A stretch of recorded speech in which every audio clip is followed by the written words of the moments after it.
नमस्कार दोस्तों, स्वागत है आपका YouTube चैनल हिंदी भाषा कुंज में। दोस्तों, आज मैं आपके सामने एक कविता का पाठ करने जा रहा हूँ। यह कविता है युवा आदिवासी कवि अनुज लुगुन की। अनुज लुगुन की कविताएं मैं पिछले कुछ सालों से लगातार देखता आ रहा हूँ। उनकी कविताओं में उनका समाज बोलता है। न केवल उनका समाज बल्कि जो उनके समाज से इतर समाज है, यानी जो आदिवासी नहीं है, गैर आदिवासी समाज का आदिवासी समाज के प्रति क्या रवैया है वो भी साफ झलकता है। अनुज लुगुन अपनी परंपरा में बहुत गहरी पैठ करते हैं और उसका आदि से लेकर के वर्तमान समय तक जो विकास यात्रा है उसको भी वो दर्ज करते चलते हैं। इस संदर्भ में उनकी जो कविता पुस्तक आई है, बाघ और सुगना मुंडा की बेटी, इस काव्य संग्रह की एक कविता मैं आपके सामने रखने जा रहा हूँ। वैसे शीर्षक से ही आप लोगों को कुछ याद आ रहा होगा। केदारनाथ सिंह जी ने बाघ को हिंदी साहित्य में अमर कर दिया और उसी बाघ को अनुज लुगुन एक दूसरे संदर्भ में लेते हैं। केदारनाथ जी का बाघ बहुआयामी है, अलग अलग रूपों में वो आता है, किंतु अनुज लुगुन जो बाघ को देखते हैं वो एक गैर आदिवासी के तौर पर देखते हैं। बाघ केवल शोषक ही नहीं है बल्कि वो हमलावर भी है, वो विनाशक भी है, वो एक संस्कृति का सर्जक भी है और दूसरी संस्कृतियों पर अपनी संस्कृति को लादने वाला भी है। तो इस संदर्भ में हम अनुज लुगुन की कविता को देखते हैं। जिस तरह से आदिवासी समाज को लेकर के समाज में एक आम धारणा रही है कि ये वनों में निवास करते हैं, वन्य संपदाओं से ही अपना गुजर बसर करते हैं, किंतु आखिर उन्हें वनों में जाने की ज़रूरत क्या पड़ी? हमने कभी क्या सोचा? क्या वे शुरू से ही वनों में रहते आए हैं? क्या उनका जीवन शुरू से ही ऐसा रहा है? जबकि हम इतिहास को खंगालते हैं तो हम पाते हैं कि कई आदिवासी बड़े राजा हुए हैं। तो आज आदिवासी जिस स्थिति में पहुंचे हैं वो कैसे पहुंचे? सभ्यता की तलाश फिर से शुरू करने की जरूरत है, या फिर आज आदिवासी समाज पर जो खतरे मंडरा रहे हैं, बड़े बड़े पूंजीपति आदिवासियों की जमीन हथिया रहे हैं और सरकारें उसमें पूर्ण सहयोग कर रही हैं। आप जानते ही होंगे, बहुत सी जमीन जो है कॉरपोरेट को दे दी गई है सरकारों द्वारा। पिछले कुछ वर्षों में तो हमने इसको बहुत ज़्यादा तेज़ी से होते हुए देखा है। और पिछले महीने की अगर हम बात करें तो पिछले महीने में भी हमारे सामने 2-3 खबरें ऐसी आई, अलग अलग जगहों पर आदिवासियों की ज़मीन दे दी गई पूंजीपति को। तो ये जो पूरी कविता पुस्तक है, ये पूरी कविता पुस्तक आदिवासी संस्कृति की तलाश, उसके सामने आने वाली चुनौतियाँ, न केवल बाहरी चुनौतियां बल्कि आंतरिक चुनौतियां भी इस काव्य पुस्तक का केंद्रीय विषय है। आदिवासी समाज को खतरा केवल दिक्कुओं से नहीं है बल्कि उनको खतरा चानर बानर से भी है। उसको खतरा अपने ही समाज में जो गैर आदिवासी संस्कृति है, जो गैर आदिवासी संस्कृति है उसके बढ़ते प्रभाव से भी है। इन सभी चीज़ों की चर्चा हमें इस कविता पुस्तक में देखने को मिलती है। तो आइए हम इस कविता का पाठ सुनते हैं।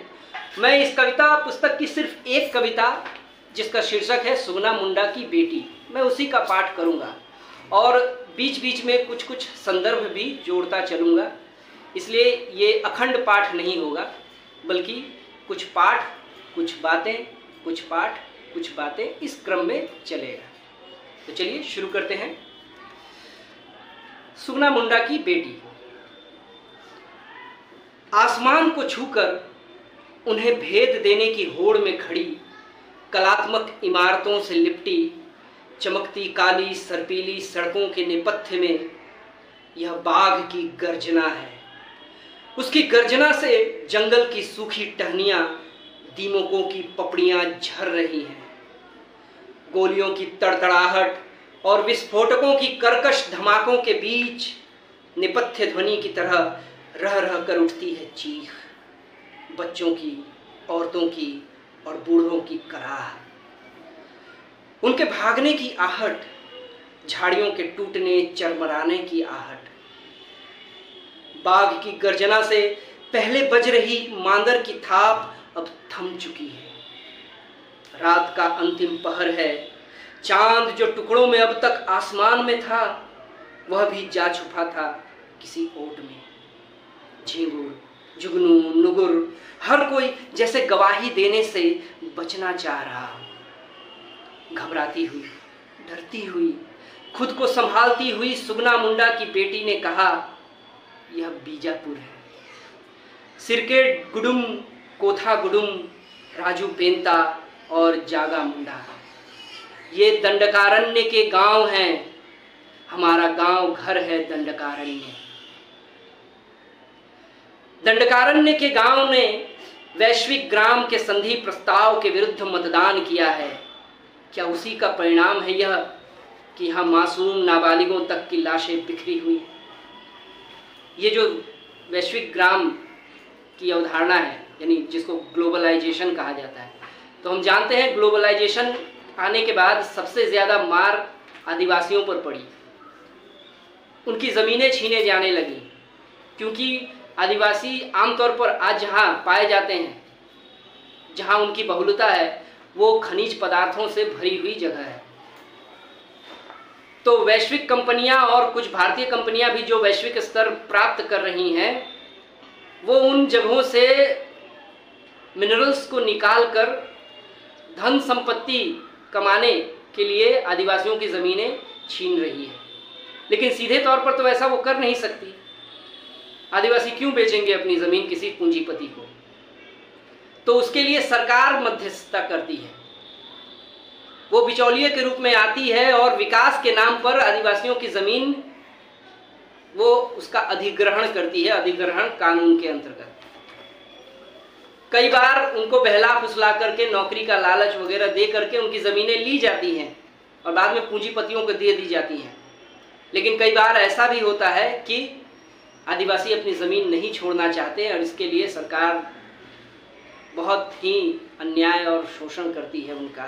तरह तरह के उनको झूठे मुकदमों में फंसा करके जेल में डाला जाता है, नक्सलवादी का आरोप लगा करके जेल में भरा जाता है, गोलियों से मार दिया जाता है, उनकी औरतों के साथ बलात्कार किए जाते हैं। तो तरह तरह के हथकंडे अपना करके सरकारें ज़मीन आदिवासियों की छीनती है। जब आदिवासी विरोध करते हैं तो इन तरीकों को वो इस्तेमाल करती है। तो यहाँ वो उसी बात को कह रहे हैं कि आदिवासियों ने इनकार कर दिया। ये जो कहा जा रहा है वैश्विक ग्राम की अवधारणा, इसके संधि प्रस्ताव पर मतदान करने से इनकार कर दिया आदिवासियों ने। क्या ये उसी की सज़ा है कि मासूम नाबालिगों की लाशें तक बिखरी हुई हैं? आइए आगे देखते हैं। उस चीखती हुई सन्नाटे में कांच की चूड़ियों के टूटने की खनक एक संबोधन के साथ पसरी। ओ रीडा हड़म, तुम तो कहा करते थे जंगली जानवर बच्चों और औरतों पर हमला नहीं करते, लेकिन इतना बड़ा अचानक हमला, कहीं कोई आहट तक नहीं हुई। ओह, ओ सिंहबोंगा, ओ धर्मस, ओ मारंग बुरु, ओ शिकारी देवता, हमसे क्या गलती हुई? ओ हमारे देवथान के पुरखा, हमारे गुरु, कैसे मान लूं कि तुम्हारी शिक्षा गलत थी? कैसे मैं दुनिया को बताऊं कि यह एक जानवर का ही हमला है? ओह, और दूर जंगली पहाड़ियों के बीच किसी गांव से आती रही नेपथ्य में पाड़ू कर रहे लोगों की आवाज़। एक गीत गूंजता रहा रात की सतर्क आंखों के नीचे। कौन जंगल जल रहा, केवल धुआं ही धुआं उठ रहा। हाय रे मेरे मीत रे। तुम देखने से भी दिख नहीं रहे, खोजने से भी मिल नहीं रहे। तुम्हें पत्थर से ढक दिया गया, तुम्हें कांटों से ओढ़ दिया गया। हाय रे मेरे मीत रे, तुम देखने से भी दिख नहीं रहे, खोजने से भी मिल नहीं रहे। सुगना मुंडा की बेटी देसाउली में देवड़ा की मुद्रा में बैठी रही। गूंजता था गीत उसके कानों में, साथ गूंजती थी उस रात की गोलियों और विस्फोटकों की आवाज़। वह कुछ गुनती रही, कुछ मथती रही। मन में अवसाद था, कुछ बीती सदियों का कटु मवाद था। वह भविष्य की सुनहरी उम्मीद में तालाब में पसरे कमल कुमुदों के बीच खोजती रही गुणकारी औषधि युक्त लाल कमल, जिसे अर्पित कर इन संत्रस्त सदी से मुक्ति मिल सके। इसमें बार बार सुगना मुंडा की बेटी का जिक्र आ रहा है और कविता का शीर्षक भी वही है। तो मैं बता दूं, जिन्हें शायद न पता हो, जिनको पता है तो ठीक ही है, जिन्हें न पता हो, सुगना मुंडा जो है बिरसा मुंडा के पिताजी हैं और उनकी कोई बेटी नहीं थी। यानी ये सुगना मुंडा की जो बेटी है ये पूर्णतः कवि की कल्पना है, किंतु इस कल्पना के माध्यम से उन्होंने पूरे आदिवासी समाज का भूत वर्तमान और भविष्य को लेकर के चिंता व्यक्त की है। आइए देखते हैं।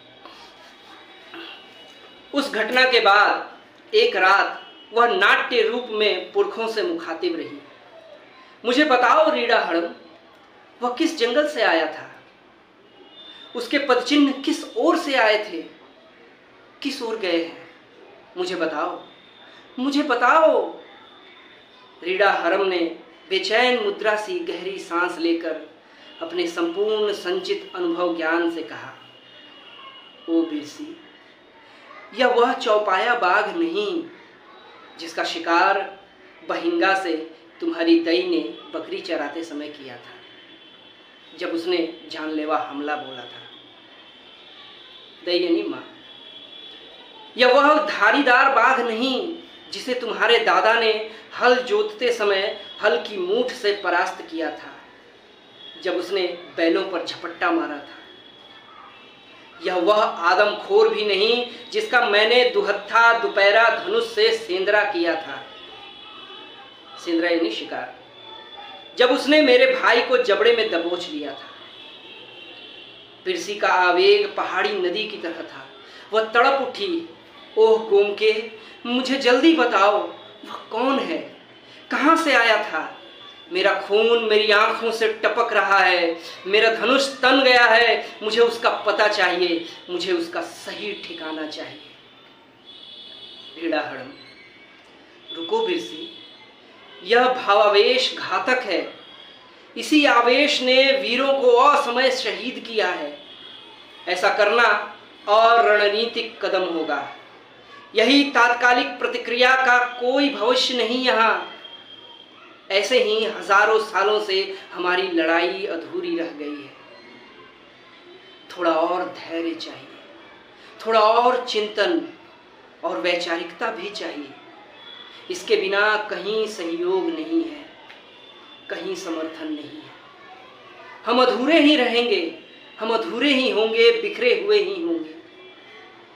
बिरसी, ओ हड़म, मैं और क्या कर सकती हूँ जब मेरे ही आंखों के सामने मेरे परिजनों की लाशें बिछी हैं? क्या करना चाहिए मुझे? कहाँ है वह? रीड़ा, सुनो बिरसी, यह इतना आसान नहीं है। समय के साथ कार्रवाई के तरीके भी बदल जाते हैं और चुनौती भी। तुम्हारी चुनौती वही नहीं थी जो सिनगी दई की थी। सोचो कि अगर कोई तुम्हें कहे कि तुम एक लड़की हो और मर्दों की दुनिया में एक लड़की का नेतृत्व संघर्ष को कहां तक ले जाएगा? अगर यह सवाल खड़ा हो गया तो बिल्कुल, ये तो हम देखते ही हैं। आज भी समाज में स्त्री विरोधी विचारधारा प्रभावी है। स्त्री का नेतृत्व आमतौर पर पुरुषों को हजम नहीं होता है। वो स्त्रियों को कमज़ोर मानते हैं, हर तरह से उसको कमज़ोर के रूप में देखते हैं। इसलिए ये एक चुनौती तो है ही। अगर यह सवाल खड़ा हो गया तो बिरसी चौंक कर माथा धुनते हुए, यह क्या कह रहे हैं? हम सुगना मुंडा की बेटियां हैं, उनके बेटों के सामने बेटियां नहीं, उनके बेटों की संगी बेटियां, और आप यह। रीडा, तुम सही हो बिरसी, लैंगिक भेद पर तुम्हारा यह आवेश हमारी मातृ सत्ता का ही अवशेष है। हाँ, लेकिन यह अवशेष है जो हर बार हर तरफ से छीला जाता रहा है, नोच नोच कर निगला जा रहा है इसे। जनहित के लिए उठाए गए तुम्हारे कदम पर सबसे पहले तुम्हारे लोगों के बीच से ही उंगलियां उठेंगी। बिरसी खामोश। रीडा, तुमने देखा है अपने ही भाइयों को जो हाट में आते हैं, दिक्कू से बतियाते हैं, वह दिक्कू उनसे कहता है कि कैसे भाई हो जो तुम अपने बहनों को वश में कर नहीं सकते? कैसे पति हो जो पत्नी को सरेआम हंसने पर मना नहीं करते? सब के सब मर्द जनाना एक साथ बतियाते गपियाते हैं। नीचता है यह, असभ्यता है यह। और तुम्हारे ही भाई जब तुम्हें देखने लगे हैं बेटियों की तरह, पितृसत्ता के विषाणु फैल रहे हैं हमारे अंदर, यहाँ से वहाँ तक, संख्यागत और नीतिगत रूपों में। तो ये बहुत ही महत्वपूर्ण पंक्तियाँ हैं। आदिवासी समाज मातृसत्तात्मक समाज रहा है, जिसमें स्त्रियों को पुरुषों से कम नहीं समझा जाता है, दोनों को समान रूप से देखा जाता है, उनके साथ भेदभाव नहीं किए जाते हैं। किंतु धीरे धीरे ये पितृसत्तात्मक विषाणु आदिवासी समाज में भी फैल रहे हैं। अब वहाँ पुरुषों को और स्त्रियों को भिन्न भिन्न दृष्टियों से देखना प्रारंभ हो गया है कई जगहों पर। जिसे तुम खोज रही हो वह बाघ एक हमारे ही बीच है और एक पहाड़ी के उस पार। दोनों का समझौता न हो, दीर्घ मुक्ति के लिए इस पर बल देना जरूरी है। ये पहाड़ी के उस पार वाला बाघ कौन है? इसके लिए मैं इस संग्रह की पहली कविता की पहली लाइनें मैं पढ़ना चाहूँगा, क्योंकि इसमें उन्होंने स्पष्ट रूप से बता दिया है अनुज लुगुन जी ने कि ये पहाड़ी के उस पार वाला बाघ कौन है। तो 3 पंक्तियां हैं, देखिए। बाघ शीर्षक कविता से। जंगल पहाड़ी के इस ओर है और बाघ पहाड़ी के उस पार। पहाड़ी के उस पार राजधानी है, यानी बाघ भी राजधानी में रहता है। अब आप समझ गए होंगे किस बाघ की चर्चा हो रही है यहाँ, और पहाड़ी के उस पार वाला बाघ कौन है। वो कोई धारीदार बाघ नहीं है, वो नुकीले पंजों और दांत वाला जबड़े वाला बाघ नहीं है, पूंछ वाला बाघ नहीं है। राजधानी में कौन रहता है? राजधानी किस संस्कृति का प्रतीक है, किस सभ्यता का प्रतीक है? तो बिरसी कहती है, पितृसत्ता के विषाणु फैल रहे हैं हमारे बीच, जो घातक हैं मुक्ति की राह में। रीडा, हाँ बिरसी, जब तक हमारी दुनिया एक द्वीप की तरह थी तब तक समता थी। हमारे गीत अखाड़े सबके लिए बराबर थे। तुम्हारे लिए गीती ओड़ाह था, धुमकुड़िया था, पेल्लो एडपा था, घोटुल था। लेकिन जब से हमारी दुनिया में घुसने लगी हैं सागर की बेखौफ लहरें, उसके सत्तात्मक विषाणु हमारे बीच फैलने लगे हैं। कहीं पितृसत्ता तो कहीं सामंती सत्ता, कहीं धर्म की सत्ता तो कहीं पूंजी की सत्ता है। संपत्ति का वैभव और उसकी लालसा, मेहनत और उपज के सामूहिक खून पसीनों के बीच भी महामारी की तरह पसर रही है। तुम्हारा हर कदम हमारे बीच ही बन रहे सत्ता के अधिकारियों को चुनौती देगा, उनको चुनौती होगा, जो उन बाहरी समुद्री लहरों के साथ निजी समझौता कर रहे हैं। हम तो देख ही रहे हैं ना, आदिवासी समाज से भी कई प्रतिनिधि आए हैं सामने, लेकिन आदिवासी समाज की उन्नति, उनके विकास के लिए उन्होंने क्या किया है? तो हमें उत्तर मिलता है नील बटे सन्नाटा, क्योंकि उन्होंने समझौता कर लिया है उन खौफनाक समुद्री लहरों से।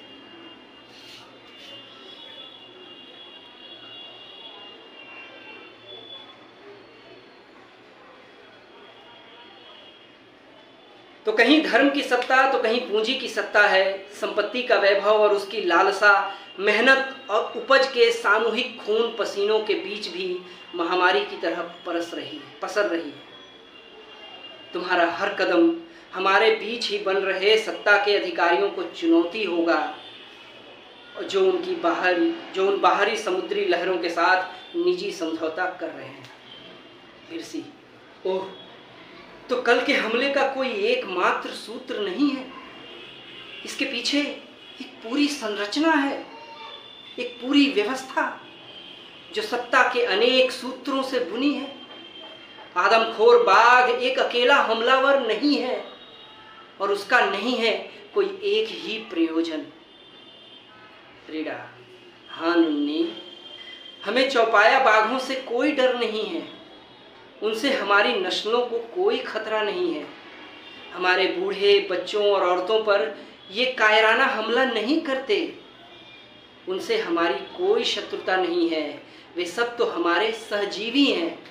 ये सहजीविता का जो विचार है, ये आदिवासियों का बीज मंत्र है। आदिवासी समाज सहजीविता में विश्वास रखता है, जियो और जीने दो। आदिवासी समाज ये नहीं मानता कि ये धरती सिर्फ उनकी है, जबकि जो पूंजीवादी समाज है, जो पितृसत्तात्मक समाज है, जो सामंतवादी समाज है, वो मनुष्य को इस सृष्टि के केंद्र में रखता है, बाकी अन्य जीवों को दोयम दर्जे का मानता है। लेकिन आदिवासी समाज मानता है कि इस पृथ्वी पर रहने वाले हर जीव का इस धरती पर समान अधिकार है। सहजीवी कहते हैं। आदिवासी हमले नहीं करते दूसरे जीवों पर, जिस तरह से ये समाज करते हैं। बिरसी, कितना कठिन समय है यह कि हम सामने शत्रु को देखकर भी उसको पूरी तरह पहचान नहीं सकते, उसके रूप को केवल किसी एक रूप में समझ नहीं सकते। शत्रु देह का आकार भर नहीं, वह एक पूरा विचार भी है, एक पूरी व्यवस्था है, उसकी असम दृष्टि है। रीडा, हमें उन सब कारणों की पड़ताल करनी होगी, उन सभी शत्रुओं के तह में पहुंचना होगा, उन सभी सूत्रों के तह में पहुंचना होगा जहां से यह अमानवीय रिसाव है। और इन सब के लिए सबके साथ विचार चाहिए, विमर्श चाहिए। हमें बहस आमंत्रित करनी होगी, ठीक वैसे ही जैसे हमारे ओल गोमके मिनास राम ओडेया ने मतू रह कहानी में बताया कि सेलेगुट्टू गांव के दुनुब में सरदारी लड़ाई और उलगुलान के दिनों में कैसे मुंडाओं ने कई दिनों तक कंपनी तेलंगा और दिक्कुओं के साथ साथ 9 बिचौलियों मुंडाओं के भी आरोप सर्वसम्मति से तय किए थे। और तब उन्होंने किया था महान हूल, महान उलगुलान। ऐसे ही हुआ था।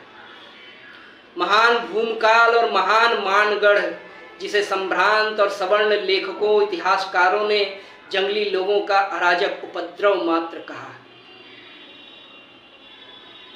हमें ऐतिहासिक, दार्शनिक सभी पहलुओं पर विचार करना होगा बिरसी। हमारा कोई भी अरणनीतिक और अव्यवस्थित कदम शहादतों की गलत व्याख्या प्रस्तुत करेगा। संघर्ष और शहादतों का मान रणनीति और अनुशासन से ही महान होता है। बिरसी, आबा, जितनी बड़ी चुनौती हमारे बाहर है, उतनी ही बड़ी चुनौती हमारे अंदर भी है। रीड़ा, हाँ बिरसी, बाहर और अंदर का द्वंद्व ही बेहतर रास्ता तय करता है। हमें वस्तुगत परिस्थितियों के साथ ही आंतरिक संरचना और आत्मगत भावनाओं का गहराई से विश्लेषण करना होगा। एक बाघ बाहर है तो एक हमारे अंदर भी है।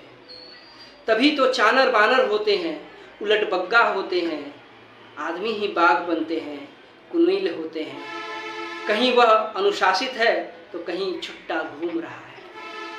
तो ये जो चानर बानर और उलट बग्गा की अवधारणा है, ये आदिवासी समाज में है कि आदिवासी समाज से ही कोई जो दिक्कुओं के साथ मिल गया है, उनके षड्यंत्र में शामिल हो गया है, अपने निजी स्वार्थों के कारण वो बाघ के रूप में परिवर्तित हो गया है, आदमी ही बाघ बन गया है। तो उसी को चानर बानर और ये उलट बग्गा कहा जाता है। आगे देखिए, बिरसी कहते हैं रोंगो बूढ़ा भी कुनील होता है, उलट बग्गा बनता है, और कोई शिकार नहीं मिला तो वह अपनी ही 2 बेटियों को खा गया। रीडा, हम यह प्रामाणिकता के साथ नहीं कह सकते कि रोंगो उलट बग्गा बनता था। हाँ, यह स्वीकार्य है कि हमारे बीच से ही उलट बग्गा बनते हैं। आदमी ही बाघ बनते हैं, कुनील होते हैं। हमारे मुंडा का बेटा उलट बग्गा है। उसने कई लोगों को खाया है। सबसे पहले उसने उन लोगों की ज़मीन की रसीद अपने नाम लिखवाई जो उनके यहाँ अपनी ज़मीन बंधक रख गए थे। उसने पढ़ा की बातों को अपने धन के दंभ से नहीं माना और अपनी खानदानी बेटियों की ज़मीन हड़प ली। यह हजारों सालों से हमारे पुरखों द्वारा की गई दार्शनिक अभिव्यक्ति के खिलाफ था और यह संभव हुआ था। अंदर के बाघ का बाहरी बाघ के गठबंधन से सुई की नोक की तरह ही सही ये विषाणु हमारे बीच पसर रहे हैं। हमारी अस्मिता और अस्तित्व के लिए सबसे घातक आंतरिक कारक बिरसी, यानी इस हत्याकांड के उत्स में अतीत है, इतिहास है, दर्शन है और विज्ञान भी है। रीडा, हाँ, और यह इस धरती पर केवल बीजापुर में घटित घटना नहीं है। बीजापुर केवल एक रूपक है, दंडकारण्य केवल एक रूपक है। धरती पर जहाँ भी धरती अपने संपूर्ण परिजनों के साथ है, जहाँ भी तितली फूलों पर, पंछी अपने पेड़ों पर, मछली अपनी नदियों में, हिरन अपने जंगलों में है, वहाँ वहाँ सहजीविता है। और वहाँ निजी लाभ के लिए हमारी मेहनत और हमारे सौंदर्य पर वर्चस्व का प्रसार दार्शनिक द्वंद्व का कारक है। बिरसी, अतीत के अधूरे जवाब से पैदा हुए सवाल हैं ये। विचारणीय मानकर छोड़ दिए, अविचारणीय मानकर छोड़ दिए गए विचारणीय तत्व हैं ये। मेहनत और सौंदर्य पर प्रभुत्व की सभ्यता और उसके प्रभुत्व से हीन उसकी सामूहिकता की सभ्यता के तत्वों का दार्शनिक द्वंद्व है यह। रीडा, हाँ, ये सवाल अब तक कथित सभ्य और मानवीय लोगों के लिए विचारणीय नहीं थी। उनके विचार के केंद्र में नहीं थी सहजीविता। उनके लिए यह जीवन मनुष्य केंद्रित था, जबकि यह धरती केवल मनुष्यों की नहीं है। इसका उत्स है आदिमता की वह अवस्था जहाँ सबसे पहले मेहनत और उसकी उपज की सामूहिकता का त्याग किया गया और उसके शोषण को सभ्यता और कलाओं का उत्स माना गया। निजी संपत्ति और अतिरिक्त की लालसा में समानांतर चल रही सामूहिकता की दुनिया का बहिष्कार और उपहास किया गया। आदिवासी समाज का तो उपहास करते ही हैं ना लोग, हम तो देखते ही हैं। आदिवासियों को पिछड़ा बताते हैं और पिछड़ेपन का आधार भी वही तय करते हैं जो उन्हें पिछड़ा बताते हैं। बाघ का जन्म ऐसे ही हुआ है। ज्यों-ज्यों अतिरिक्त की लालसा बढ़ेगी, उलट बग्घों की संख्या बढ़ेगी और विपुल होंगे सहजीवी बाघ और विलुप्त होंगे सहजीवी बाघ। वह आदमखोर अप्राकृतिक बाघ है, इतिहास में विजेता है। वह भगवान भी है, देवपुत्र भी है। उसके लिए हम पशुवत हैं और बाघ एक सम्मानजनक प्रतीक, वह बाघ है, बाघ का पालक है, जिसे तुम 4 पैर, 1 पूंछ और मूंछों से पहचान नहीं सकती। वे हमारे सेंदेरा विधान से भी कई गुना घायल, घातक, कई गुना चालाक और शातिर हैं। वह अपने पोथियों और कानूनों से वैसी ही लुभावनी बातें करता है जैसे शिकार को फंसाने के लिए चारा डाला जाता है। बिरसी, आबा, तो क्या यह अब भी जीवित है? इतिहास और अतीत का हिंसक प्रतिनिधि? उसी अतीत में इसे खदेड़ नहीं दिया गया हमेशा के लिए? रीडा, नहीं बिरसी, लड़ाइयां कभी खत्म नहीं होती। लक्षित लक्ष्य के बाद भी संघर्ष जारी रहता है। बहुत महत्वपूर्ण पंक्ति है। हम आमतौर पर कोई आंदोलन करते हैं और अन्यायी, अत्याचारी, शोषणकर्ता पर विजय पा लेते हैं और समझते हैं कि लड़ाई खत्म हो गई। नहीं, लड़ाई कभी खत्म नहीं होती। हमने अन्यायी, अत्याचारी को भले ही परास्त कर दिया, लेकिन अन्यायी और अत्याचारी फिर से समाज में उभरेंगे, कब्जा करेंगे। तो दूसरी जो लड़ाई होती है शुरू, वो उनको उभरने न देने की लड़ाई होती है। और अगर हम सुस्ताने लगे, उन्हें उभरने का मौका देने लगे, तो फिर से हमें वही लंबा संघर्ष और खूनी लड़ाइयाँ लड़नी पड़ती हैं। इसलिए लड़ाई कभी खत्म नहीं होती, उसे हमेशा निरंतर मान लेना चाहिए। देश की आज़ादी का आंदोलन चला, लड़ाई चली, लेकिन देश की आज़ादी के बाद देश के नायकों ने समझ लिया कि लड़ाई खत्म हो चुकी है। अधिकांश लोग अब लड़ाई को खत्म मानते थे, लेकिन अभी भी बहुत सी लड़ाइयाँ बची हुई थी। सामंतवाद की लड़ाई बची हुई थी, सामंतवाद से लड़ाई जारी थी, पूंजीवाद से लड़ाई जारी थी, जातिवाद से लड़ाई जारी थी, और आज भी ये लड़ाइयाँ चल रही हैं। आज भी हमने इस लड़ाई में विजय नहीं पाई है और अभी भी हम उसके रास्ते में अग्रसर हैं। जब से इस बाघ का अस्तित्व है, तब से उससे संघर्ष है। बावजूद वह अपराजय बना हुआ है और इसकी वजह मनुष्य की खुद की कोमल कमजोरियां हैं। तत्काल लाभ ने हमेशा इस धरती का नाश ही किया है। तुम सुन सकती हो उन गीतों को, उन कथाओं को जो तुमने सुना होगा अपने स्वजनों से। उन्हीं गीतों में मौजूद है बाघ से द्वंद्व का सकारात्मक प्रमाण। उन प्रमाणों की व्याख्या ही एक नया अध्याय प्रस्तुत करेगी। सुनो गीत, आओ गाओ गीत, गीत ही है प्रतिमान बेहतर मनुष्यता के। और सुनती है बिरसी अंधेरे में रोशनी का गीत, देखती है वह स्वयं को गाती हुई, सुनती है वह दूसरों को गाती हुई। वह स्वयं उसमें शामिल है और बाहर भी सामूहिक ध्वनियों से गुंजायमान है परिवेश। माँ, मुझे 2 तीर धनुष, माँ मुझे चाहिए बलुआ फरसा। इस बरस सरहुल तो, इस बरस जबुर तो, लड़ाई के मैदान में होगा, संघर्ष के क्षेत्र में होगा।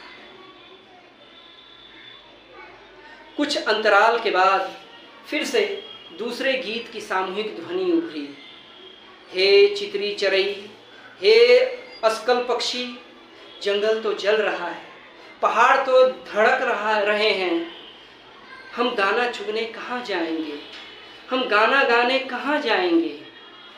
बिरसी, आबा आबा, यह तो गिती ओढ़ाह के युवकों का गीत है, संगी युवतियों का स्वर है। लेकिन ये गिती ओढ़ाह में केंद्रा और टुईला की जगह बलुआ फरसा की बात क्यों कर रहे हैं? सरहुल का त्योहार लड़ाई के मैदान में मनाने की तैयारी है। जदुर नाच संघर्ष के क्षेत्र में नाचने की बात कही जा रही है। रीडा, हाँ बिरसी, यह गिती ओढ़ाह के युवकों का गीत है, गिती ओढ़ाह की युवतियों का स्वर है। यही स्वर है धुमकुड़िया का, यही ताल है पिल्लो एडपा का, यही राग है घोटुल का। ये गोट अभी अनैतिक रंग रस के नहीं रहे हैं। यह पाठशाला नहीं है युवकों के लिए, संपूर्ण ज्ञान की प्रयोगशाला रहे हैं ये। यहीं सरहुल के गीत तैयार होते हैं, यही सेंधरा के लिए तीरों में जहर भी बुझाया जाता है। ये पढ़ा पंचायत की प्रथम पाठशाला रही है, न्याय का अभ्यास है यह, हमारे गणतंत्र के जरूरी खूंटे हैं यह। खूंटे यानी स्तंभ। बिरसी, ओह, तो इन खूंटों से दूर होकर ही हमारे लोग उलटबग्घा बन रहे हैं, कुनविल जन्म ले रहे हैं। इन खूंटों के कमजोर होने से ही बाघ मजबूत हुए हैं, उनकी संख्या बढ़ रही है। अधीरता के साथ वह फिर कहती है, ज्ञान के विस्तार के साथ ही संघर्ष का क्षेत्र भी बढ़ गया है। अब मैं जाती हूँ लोगों के बीच, गांव-गांव डुगडुगी बजेगी, अस्मिता और आज़ादी का संदर्भ अब वृहद परिप्रेक्ष्य में होगा। आबा, मैं जाती हूँ, मैं जोहार करती हूँ। रीडा, थोड़ा और रुको बिरसी, अंतिम निर्णय लेने से पहले पूरे धैर्य के साथ सभी तत्वों का विश्लेषण होना चाहिए। जाते जाते इस बात का सबसे ज़्यादा ध्यान रखना है कि यह समय अब पहले से ज़्यादा निर्णायक है, इसलिए भयावह भी है। बहुत मुश्किल होगा पहचानना कि बाघ कौन है, जिसे तुम अपना भाई मानती हो, जो तुम्हारा सहोदर है, जो तुम्हारा बिरादरी भी है, उसे भी गौर से परखो। तुम देख सकती हो, देखो देखो, वहाँ जो केंद्र में बैठा है वह तुम्हारा ही तो भाई है, जो तुम्हारे ही अधिकार और पहचान की बात करता है। देखो, उसका रूप बदल रहा है, उसकी अंगुलियां नाखूनों में, हथेलियां खूनी पंजों में बदल रही हैं, उसके दांत बाहर की ओर निकल आए हैं, नुकीले, आंखें अंगारे की तरह हैं। वह आदमी है लेकिन बाघ हो रहा है, वह चानर बानर है, वह उलटबग्घा है, वह कुनैल है।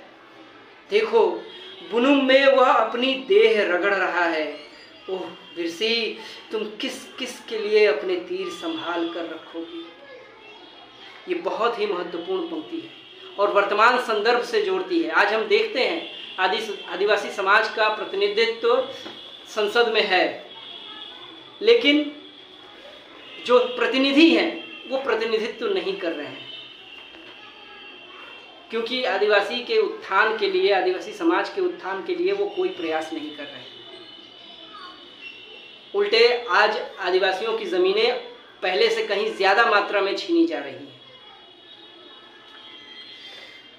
मौन अंतराल के बाद सफ़ेद आभा से युक्त उस आकृति से अंतिम आवाज़ आती है, दूसरी ज़रूरी बात है, सबसे पुराने समय के सबसे पुराने और सबसे कम बचे लोग हैं हम। हमें तादाद के लिए नहीं, सहजीविता के लिए अपने सहधर्मियों की खोज करनी होगी, सहधर्मिता की तलाश। मुक्तिबोध की कविता में भी हमें ये सहधर्मी दिखता है। शब्द दूसरे हैं लेकिन सहधर्मी का होना ज़रूरी है। कोई भी निर्णायक लड़ाई के लिए हमें अपने सहधर्मियों की तलाश करनी होती है, उनके साथ एका करना होता है। दुनिया में ऐसे तो बहुत से लोग हैं, स्वयं हमारा समाज भी हमारे साथ खड़ा नहीं होता। जब बाबा साहब अम्बेडकर खड़े हुए थे जातिवाद के खिलाफ लड़ने के लिए, तो पूरा दलित समाज उनके साथ नहीं था, बल्कि बहुत से दलित समाज के लोगों द्वारा विरोध किया जा रहा था उनका। तो हमें अपने सहधर्मी की तलाश करनी होगी। कई बार हमारे सहधर्मी जो है आम धारणा के विपरीत वो दिक्कुओं में से भी आ सकते हैं, तो हमें उन सहधर्मियों की तलाश करनी है। अब तुम जाओ बिरसी, मैं भी अब विदा लेता हूँ। हजार वर्षों के इतिहास का गवाह, उसका जीवित चरित्र, घायल, आहत और क्षुब्ध, लेकिन मुझे उम्मीद है और उम्मीद से ही जीवित रहूँगा आने वाली सदियों तक। जाओ बंदई की अमावस्या वाली रात, जब गुड़ी परीक्षा का दिन होगा, तुम डोडे वैद्य से मिलो, वह तुम्हें पुरखों का और अधिक ज्ञान सौंपेंगे। तुम पहले से ज़्यादा जिम्मेदार और मजबूत होगी। तुम और तुम्हारे साथी महान विरासत के कर्णधार होंगे। जब तक वह सहजीवी ज्ञान है, वह जीवन है, तभी तक आगामी लड़ाई की सार्थकता है।